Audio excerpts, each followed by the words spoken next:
Good morning. Meeting 2 of the Senate Standing Committee on Agriculture is called to order. Will everyone please rise for the pledge?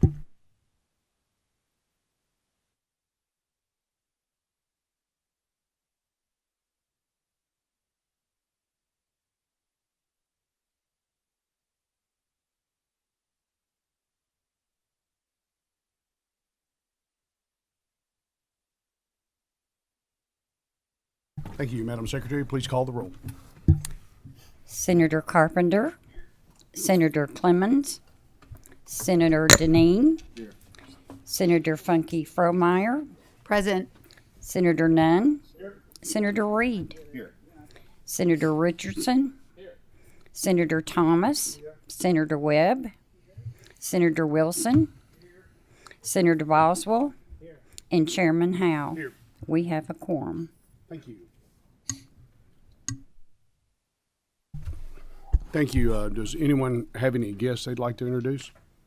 Senator Frank Fromeyer. Yes, I have some very special guests here today, and I like to acknowledge that they are into building foundations. Judy is a foundational kindergarten teacher and has educated thousands, and her husband Bill is into concrete cement foundations. And I welcome you from Cold Spring, Kentucky, Bill and Judy Raw.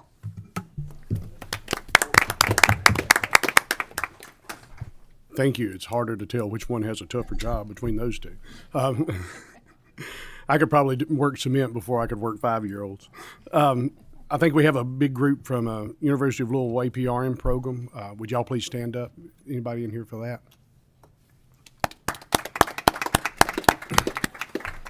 And thank you. It's hard to think of it this way, but that you guys have a real strong tie to Kentucky agriculture because of the support that many of you in these programs will have for our rural communities. I come from Fulton County, who will probably never have a primary care physician again, but Allie Alexander Luss takes great care of my parents and a lot of other people in our community, and we just appreciate all that you'll do as you work through your careers. We have 2 bills up today. The first one is Senate Bill 155 by Senator Carpenter. If you'll make your way to the table, there is a local mandate in your folders about this. You know the drill. Go, pop your green light on, introduce yourself, and the floor is yours.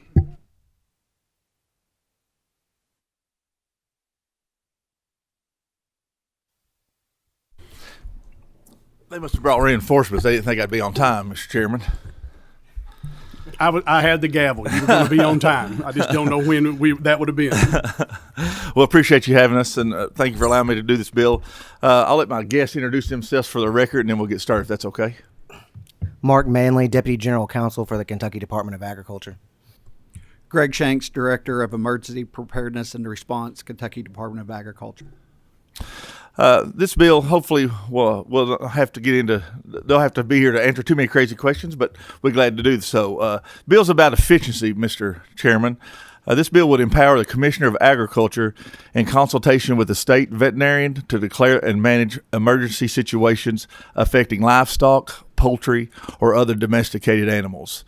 Emergency situations include the outbreak of communicable diseases, severe weather, events that endanger animal welfare by limiting the access of feed or water, or other situations which potential loss of life to the domesticated animals are imminent. Over the last few years, we've saw this happen several times with ice storms, wind storms, so some of the severe weather we've had where feed, water, supplies couldn't be delivered to some of the poultry farms throughout the state, and it was almost imminent that they were going to have major loss. And so Commissioner Shell was able to work with the governor at that time to do these things, but the slowdown of this process, just because of the bureaucracy of trying to get through several agencies, has really affected the time frame.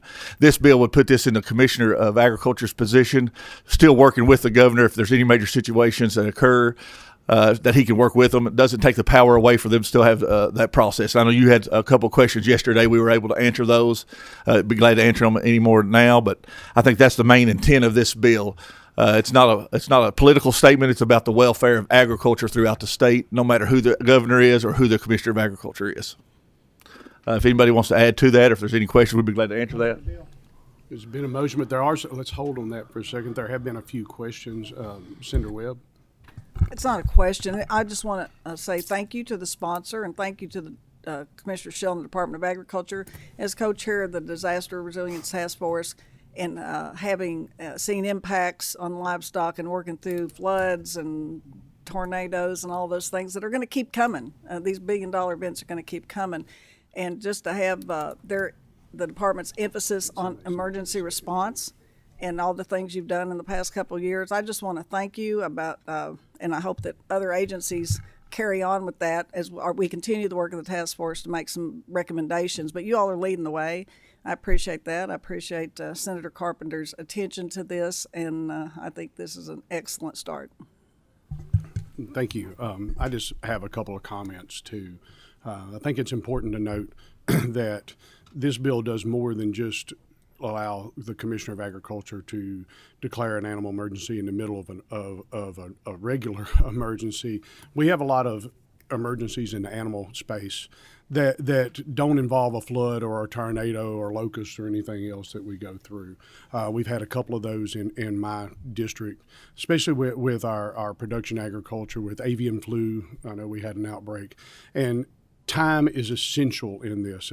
I'm unaware of any situation where we've needed to have an animal emergency that the governor's office and everybody associated with the administration hasn't been Johnny on the spot and moved with post haste and done everything that they could possibly do.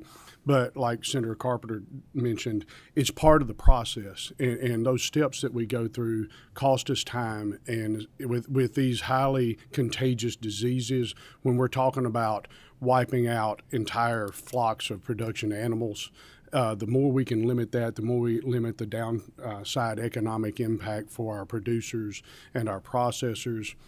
Being able to be that nimble and be able to deploy the resources that are specifically unique to the Department of Agriculture with our state veterinarian and everything, it's a really targeted niche that we have for speed and accuracy and targeting these issues. So I just wanted to bring that to everybody's attention, that this is a special needed response for a special unique type of emergency that maybe doesn't affect anyone immediately outside of the production in that moment.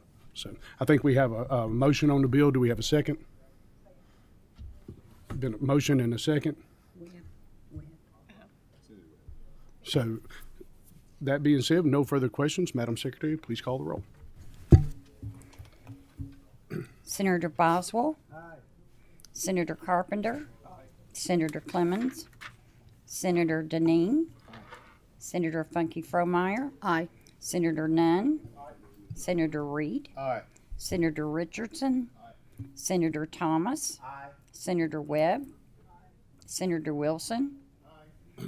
And Chairman Howe. Aye. Motion passes. Motion passes unanimously. Same shall pass. Thank you. Appreciate your time Thank you. today. Thanks you for Thank you. bringing this bill. Next up, we have Senator Webb. If you'll make your way to the podium, anybody that you got with you, bring them there. You know the drill. Introduce yourself, and the floor is yours. Also, there is a local mandate in your folders for this bill as well. Thank you, Mr. Chairman, members. Senator Robin Webb, 18th District. And with me today, I have on Zoom Mindy Patterson of the Cavalry Group. Mindy and I have worked together on livestock issues for years throughout the country, and she's going to be here to offer some thoughts in a minute. But first of all, if I could refresh the members that have been here on this committee before, this bill, my Agritourism Working Animal Protection Act, whatever you want to call it, has been here before. We passed it through this committee last year. We passed it through the Senate, and the House, we had a time issue. So I'm hoping to proceed there again. And what has prompted this bill, for the last few years, we have recognized the need for something like this because of the attacks on animal agritourism, whether it's a rodeo or a carriage ride or a dog agility event, whatever the case may be throughout the country, and how extreme rights activists are trying to limit participation in those events, therefore, impacting local economies, the economy of agriculture producers, and not just agriculture, but kennels and all the legitimate businesses that we rely on. And it's part of our cultural heritage in Kentucky and throughout the nation. Let me tell you what the bill doesn't do. It does not protect anyone abusing an animal. It has nothing to do with that. Y'all might have gotten a correspondence regarding that. We still have animal rights groups that are spreading misinformation, and I've communicated and asked them for their legal analysis to no avail, tried to communicate with some of them, and they've not done that. And this is ongoing. So I would just say that rhetoric is not correct. I'll be happy, Mindy and I'll answer any question pertaining to any of that, but this is not, nobody's trying to negate animal welfare. I think Kentucky does a pretty good job in doing that with our animal standards of care and other things that we have in place on the criminal side. So this would just add further protections. What the strategy now with a lot of these activist groups, animal rights activists, are to go to local councils and where maybe they play on emotion instead of fact and prohibit things from happening. Right now in New York City, rodeos are under attack. That seems to be low-hanging fruit. I show cattle, I show horses, I do it all over the country, and see it firsthand when they go after the venue to try to shut it down or try to keep a cattle show from being there. And that affects local economy. And I'm for local control. I like local control. I know you all do too. But when local control has national consequences and affects economies, that's our job as policymakers to protect capitalism and those legitimate businesses. So that's, and I've worked with KLC on some of this language. It's a little different than the national models. So, and I've spoken with KCO, and they did not offer anything on the bill. So it's been around a while, and I would just allow Mindy. Can I? I'll allow Ms. We're Patterson. going to hold on that Okay. for just a little bit Thank because we you. have somebody else to speak. So let's just talk about kind of the rules of engagement here a little bit. I think we have some questions for you. Then we have another speaker that's going to come up, and we'll have questions for them as well. So if you want to wrap up, I'd like to then- identify Ms. Patterson, who's on Zoom. Sure. Okay. Mindy? Hi, good morning. Thank you so much, Senator Webb. Chairman and members of the committee, thank you for taking the time to hear my testimony today in support of SB 45. My name is Mindy Patterson, and I'm president and co-founder of the Cavalry Group, a national member-based company that is in its 16th year working to protect and defend the constitutional and private property rights of law-abiding animal owners and animal-related businesses. Ma'am, and today, yes. I want to hold up for just a minute. Oh, I'm sorry. Yes. I think we're. What was I supposed to do? I think we're probably good on testimony right now. Okay. We would love for you to stay on. Please stay on. And Yes. Be available. for Happy to quest- answer for any questions. Yes, but absolutely. this bill has been in front of this committee before, so I Okay. think the members are pretty well versed on it. Sounds So great. you're not having to plow any new ground on this. Great. I'll stand by. Yeah, thank you. You bet. Senator Funky Fromeyer, I believe, had a question. Yes, thank you. Also, thanks for being on. And as I spoke with Senator Webb, my county, Campbell County, has talked with me a bit about passing an ordinance, a county ordinance regarding kind of a level of care for animals expected by their owners or by their handler. And how is that different than the language in Senate Bill 45 that reflects on an undue burden? It would depend on the magnitude and extent of that ordinance as to its prohibition and or undue, unnecessary animal standard requirements. And I think this bill doesn't really want to affect the ability to take care of animals or their welfare. It's to allow events and legitimate operations. If somebody on their farm wants to make additional money doing a petting zoo or whatever the case may be, those animals are still subject to Kentucky. We have a very good livestock standard board, with standards. We were very proactive on that. So we have a lot of existing language. Now, if I think what we want to prevent is if, just on an extreme hypothetical, if the Louisville Metro Council would say, we're not going to allow kids to show cattle at the state fair, and we're going to do that by ordinance. So we don't want that to happen, because that affects economy. And I think there's a commerce question here and a private property rights question too. I would be glad to talk to them. Like I said, this bill, is we've changed a little bit of it. I would like to talk to the legal, whoever's doing legal analysis on this, and see what specific concerns, because that's the question I ask anybody that's got opposition to this. What are your specific concerns legally, and show me your analysis, and I'll be glad to consider that. Sure, go ahead. Thank you, Senator Webb. I do appreciate that, and I will confirm with more specificity.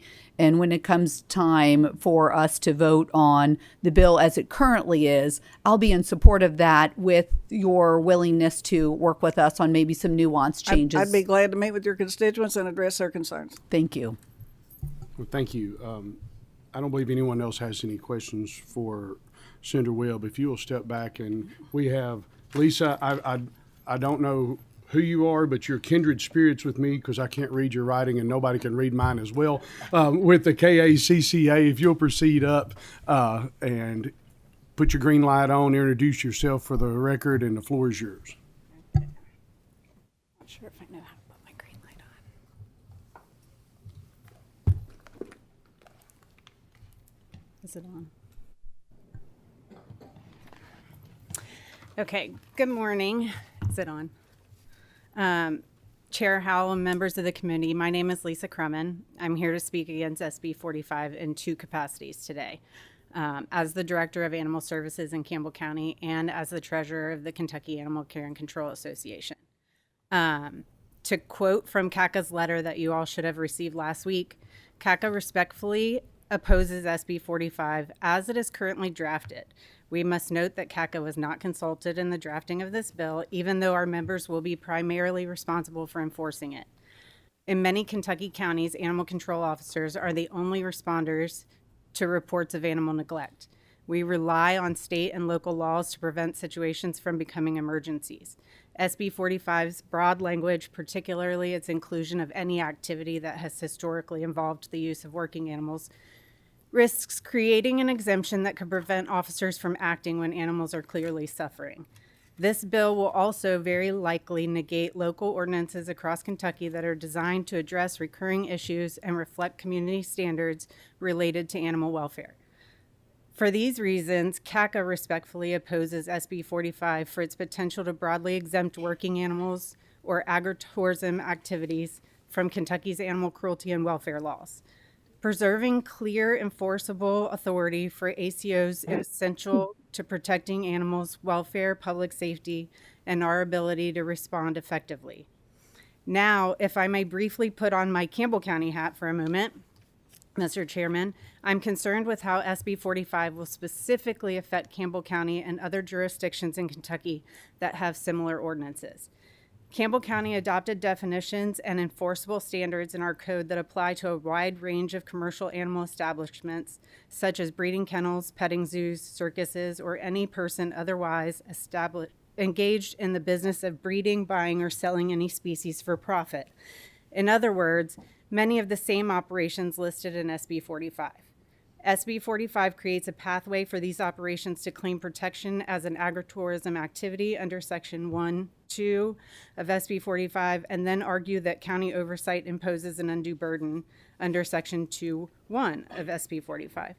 Campbell County's code also establishes minimum standards of care, including adequate food and water, adequate space, and proper medical treatment.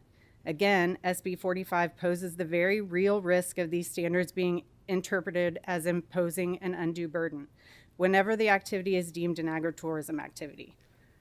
A practical example is a petting zoo, describing as a petting farm in SB 45 operating at our county fairgrounds.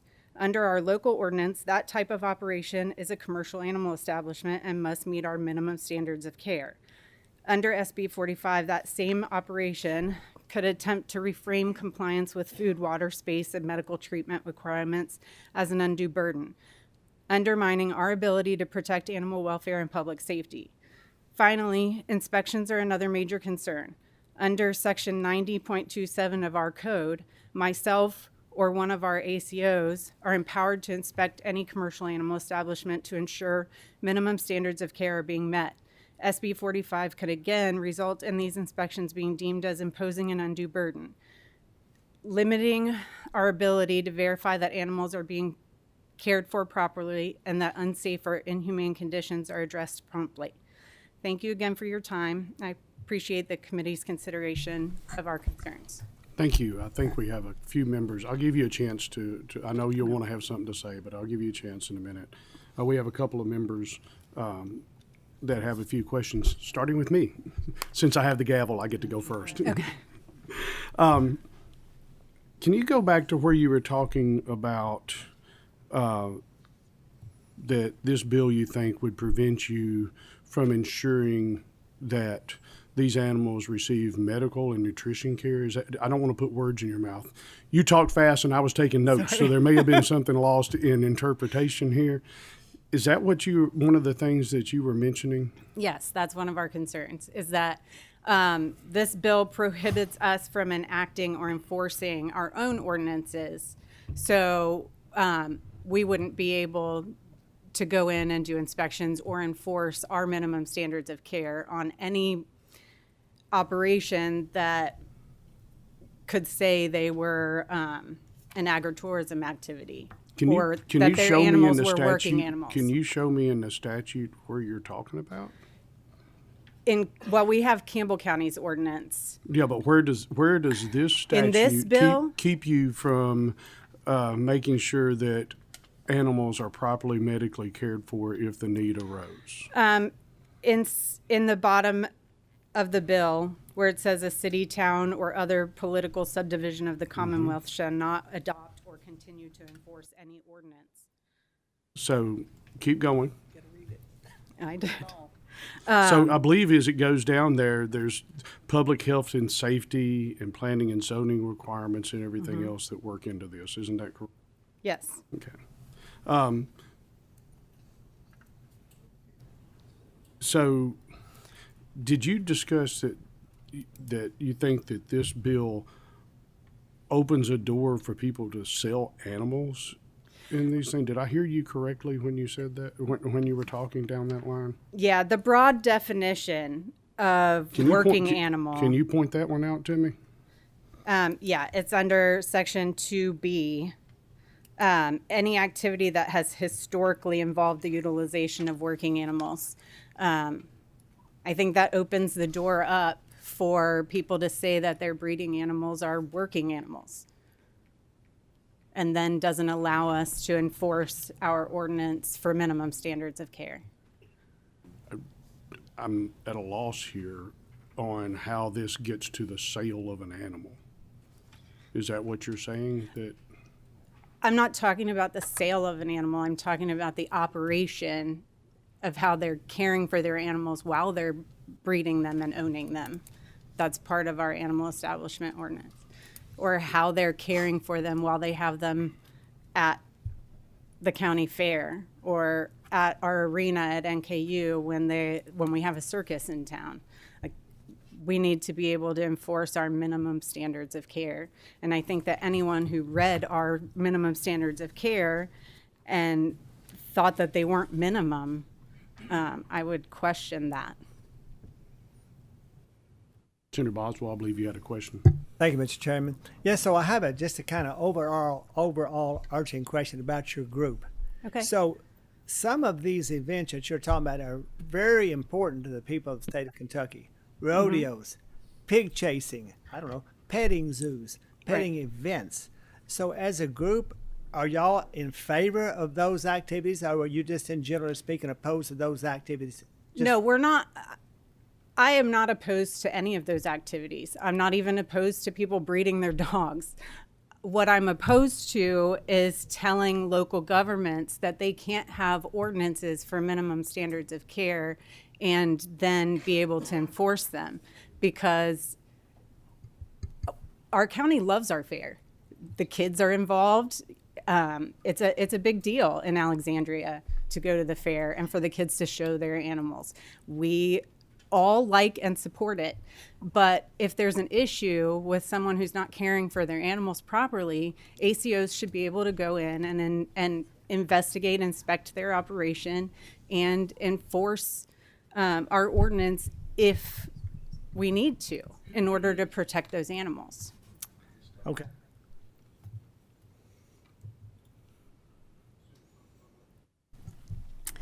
This is somewhat ironic because we just passed on the Senate floor Friday the massage parlor bill that is expanding a city's opportunity to review and inspect according to zoning, licensure, ordinance, cleanliness, safety, all of these standards. And I would have a very difficult time minimizing the standards for animals. That just seems... and of course, I also love our Alexandria Fair that is all of Campbell County. But I love the Kenton County Fair and the Boone County Fair, so much of what I've seen around our state. And I'm not hearing that we're looking to minimize that. We're just looking to keep some standards in place that the county itself has already responsibly done in Campbell. Right. And I think in other counties in our There's state other as well. jurisdictions within the state that also have. Right. And again, I'll look to work with you both so that we've got enough nuance in here so we're not limiting the animal control officer's opportunity to take action within our county. Right. Okay, thank you. We just need to be able to have enforceable regulations when they're needed. So that's all we're asking. For a minute there, Senator Frankie Fromeyer, I thought you were going to go back to the bill we passed a year or so ago about horse chiropractors and whether we were going to give horses massages, but you went in a little different direction. Senator I'm an Carpenter- advocate of horses having massages too, by the way. Senator Carpenter, I believe, has a question. Just a couple of questions. Have you had any problems at your fairs or any of these opportunities where you've actually had to go in and think that somebody who takes care of an animal, I'm just curious, I farm. Right. And this whole snow, I've been having to put cattle out, and some of my neighbors wanted me to try to clean off this ice off where I feed them at on the road, and tell me I should put blankets on their back. And I'm like, man, I'd like to. It's hard to come up with a couple hundred blankets for them all to have. So we kept them fed, kept them healthy. Everything's really good for them, considering the terrible conditions. And so, is there opportunities that you've actually had at those fairs where people care for these animals all year long? They take care of them. It's their pride and joy that you go in and they've not got them watered, fed, and taken care of them. We don't have it so much at our county fair. I'm not going to say we haven't had calls at the county fair, but no, I mean, typically the people who are bringing their animals to the county fair have taken really good care of them. But the county fair is not the only place where people are operating commercial animal establishments, and this ordinance would affect our ordinance as well as other ordinances throughout the state that allow us to make sure that minimum standards are met in other situations, not just the county fair. Right. I understand that. And so I think it says working animals. So the other working establishment you're talking about maybe a breeding facility for dogs, correct? A breeding facility. So like a Shih Tzu, would that be considered a working animal? I'm just trying to figure this out. Right. And that's what... It's very broad, so we don't know that either. Yeah, and I would think that wouldn't limit your ability to go in. If it's that broad, it's probably that broad for a reason, so that you can go in and still manage your facility. Still manage and do your process in your community, so it doesn't itemize it down to where it limits and handcuffs you to where you can't do that. I would think that would be the reasoning for it to be broad, so you can go in and do those things at facilities that need to be regulated. I mean, that'd be my opinion. I'm not an attorney, and I didn't stay at a Holiday Inn Express last night. But I think that's the biggest concern, is that the broadness of it could be used to classify breeding dogs, for instance, as working animals, and then limit our ability to enforce our ordinances. yeah, I think that's what happens up here. A lot of times we always kind of turn things to thinking that it's going to be a lot worse than it is, and we kind of want to make sure that we protect both sides to where we're not, you know, I don't think anybody up here wants to allow any animal to be abused or to neglect it. In the meantime, we don't want to allow facilities and folks that may have different intentions than what all of us have to be able to handcuff us, not to be able to operate a working facility, working animals, our county fairs to take care of. Now, if somebody has a facility that you see an animal that is over there, it's not had water, food, a dog tied up to a tree. I mean, I see plenty of those. People are over here. I mean, we're having to go by and physically try to remove some of this stuff that people aren't taking care of. I don't think that's what this bill's intent is, or the ideas of Senator Webb's ideas at all. And I understand that was your all's concerns. You know, you don't want to be handcuffed, and I don't think this legislation does that in no means or how, and because that wouldn't be our intent at all. That's it. Thank you. Thank you. Senator Webb, you've been wait a minute. You've been incredibly patient, and I have newfound respect for your patience. I never knew you had those kind of skills. There's a side to me. Yeah. It's many layers of the onion, Senator Webb, many layers of the onion. But I have a follow-up question to you before you start. So there are a lot of problems that we look at following on what Senator Carpenter said that are kind of like beauty. They're in the eyes of the beholder, and what is a problem for one is a common practice for another. Are there a baseline set of animal care standards that we follow nationally? Yeah, well, I mean, Kentucky's done a good job. We were leaders in the nation with our livestock standards of care. I've been here long enough to see that was created and to watch it expand, and some of y'all are familiar with that. But let's go back to what the bill does. I mean, it does not do that. You sit here and you say it should, this interpretation. It doesn't do that. And your great legal mind pointed that out. And if you continued to read Section 2.1, so long as the agritourism activity complies with public health and safety and planning and zoning requirements or any other existing law enforceable by the recognized police powers of a local government. It doesn't do any of that they're concerned about. I mean, it doesn't negate any of that. This is KLC language that I've worked with for several years that we put in here at the request of the city. So, I've been the sponsor of this bill for years. These people have never contacted me to talk about it. So I'd be glad to talk to them some more, and I'd like to talk to their legal counsel and see how they're getting these interpretations, because I've been doing this about 40 years, and I respectfully disagree with their interpretation of what this bill does. And I would ask Ms. Patterson, this is the same rhetoric that we hear nationwide by the extreme animal rights groups from the HSUS, the former HSUS, to PETA on down. What concerns me about sitting here and the communications I've gotten to some of my animal control people, and I think we got to look at them. I think we've got to start looking at who's enforcing these laws and what their agenda is. And you know, I might be doing that next, but because I don't understand where they're coming from. So I would just say that bill does not do this. I'd be glad to discuss it further, but I've been the sponsor of this for years, and I'd ask Mindy to chime in with your indulgence, Mr. Chairman, on this issue. Thank you. Fortunately, we know the process. We go through this. If it passes out of committee, it'll go to the floor and then to the House. So there'll be ample opportunities for your group, ma'am, and anybody else that wants to engage with the bill sponsor and other members. If there are no further questions, is there a motion on? Mr. Chairman, we have a motion. Mr. Chairman, if Ms. Patterson could just maybe say what their experience is nationally. Idaho is looking at this bill today, a variation of this bill today, and other states have implemented this without any of the concerns rising that's been expressed here today. And if she's joined us from her national headquarters, and if she could just have a minute or two, I'd appreciate that. Yeah, Mr. Patterson, just a couple of minutes to add new stuff. I don't want you to go over the stuff. Senator Webb does a very thorough job on outlining things. So if you have things to add to that are different from what she says, please proceed. Yes, thank you, Mr. Chairman, and thank you, Senator Webb. Just very briefly, this bill was born out of necessity. It has already been passed in Oklahoma and the state of Arkansas.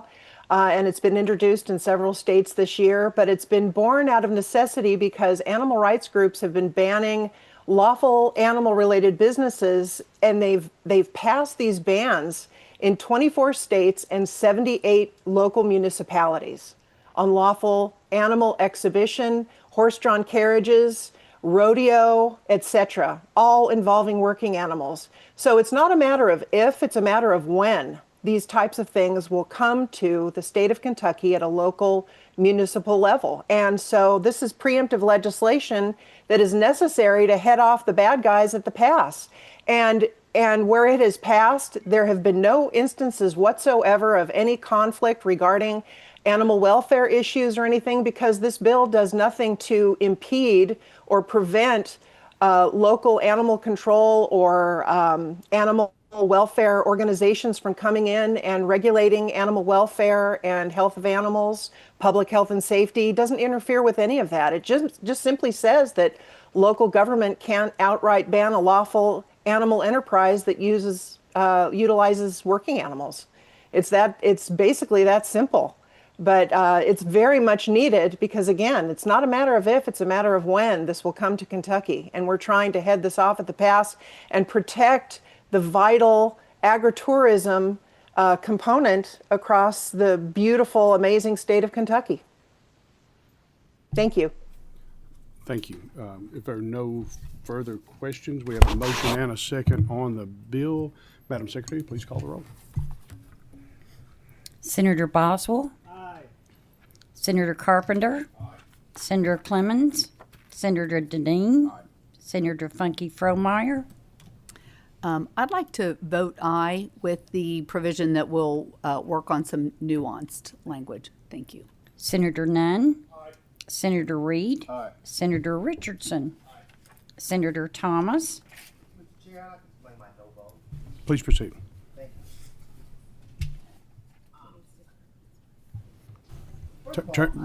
you. Senator Thomas, please turn your light on.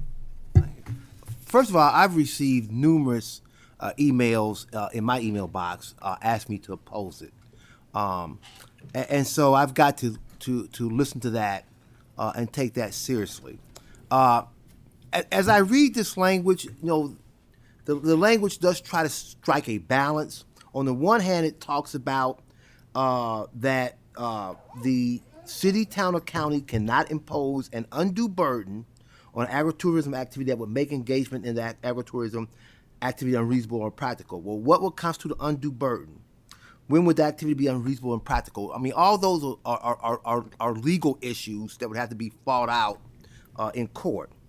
And then it goes on to say that so long as the activity complies with the public health and safety and planning and zoning requirements of the other existing law enforceable by the recognized police powers of a local government. Well, those police powers is the activity consistent with public health and safety?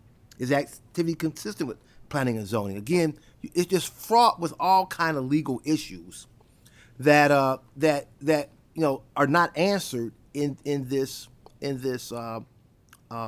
discussion today. Clearly, I tend to side in favor of local control. That's where I think we should begin. And I have a lot of respect for Senator Webb and the fine work she does here. But my feeling, after listening to the people that I communicate with, is that the no vote is the better route to go at this time. So I vote no. Senator Webb. Explain my vote. I want to thank the committee, and I just say, Senator Thomas, be sure to peel those layers back on those individuals, and when they start coming for the thoroughbreds and shutting down the horse park and the racetrack, you'll say, I can say I told you so. I don't want to do that, but I appreciate Mindy being here today, and I appreciate the support of this committee, and I vote aye. Senator Wilson. Aye. And Chairman Howe. Explain my vote. Thank you for your work on this. I know that you've worked on this for a number of years and brought this to people's attention. We've talked about it in interim committees as well, at least 2 years, I believe. And I know you've done a lot of hard work bringing this bill down to establish clear, simple legal standards for governing this space. I vote aye. Motion passes 10. Motion passes 10-1. Thank you. Thank for everyone coming. With no further business before the committee, we stand